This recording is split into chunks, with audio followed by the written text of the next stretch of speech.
السلام علیکم، کیسے ہیں آپ سب؟ امید ہے آپ سب خیریت سے ہوں گے۔ آج کا جو میرا ٹاپک ہے، یقین کرے وہ اس میں ایک ایسا سوال ہے کہ ہم مسلمانوں کے ذہن میں تو اکثر یہ سوال آتا بھی نہیں ہے۔ اکا دکا کسی کے ذہن میں آ جائے تو واللہ سبحان اللہ، کیا ہی بات ہے۔ تو سوال یہ ہے کہ نبی پاک صلی اللہ علیہ وآلہ وسلم کا جنازہ سب سے پہلے کس نے پڑھایا؟ اس کے بارے میں مختلف روایات موجود ہیں۔ بعض کہتے ہیں فرشتوں نے، بعض کہتے ہیں حضرت علی رضی اللہ تعالیٰ عنہ نے، اور بعض کہتے ہیں صحابہ اکرام رضی اللہ تعالیٰ عنہ نے۔ حضرت علی رضی اللہ تعالیٰ عنہ نے غسل دیا اور کفن پہنایا اور نبی پاک صلی اللہ علیہ وآلہ وسلم کا جنازہ مبارک حضرت عائشہ رضی اللہ تعالیٰ عنہما کے حجرے مبارک میں رکھ دیا۔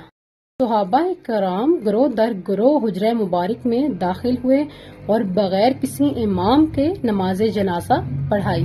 بات میں یہ بھی ہے کہ بنی ہاشم سب سے پہلے وارد ہوئے، انہوں نے نماز جنازہ ادا کی، پھر اس کے بعد مہاجرین اور انصار نے یہ عمل دہرایا۔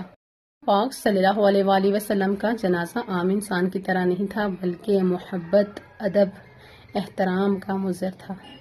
اللہ تعالیٰ ہمیں نبی پاک صلی اللہ علیہ وآلہ وسلم کی سچی محبت نصیب فرمائے، آمین ثم آمین۔ اور اگر کوئی غلطی کوتاہی ہو گئی ہو تو معاف کر دیجیے گا، جزاک اللہ۔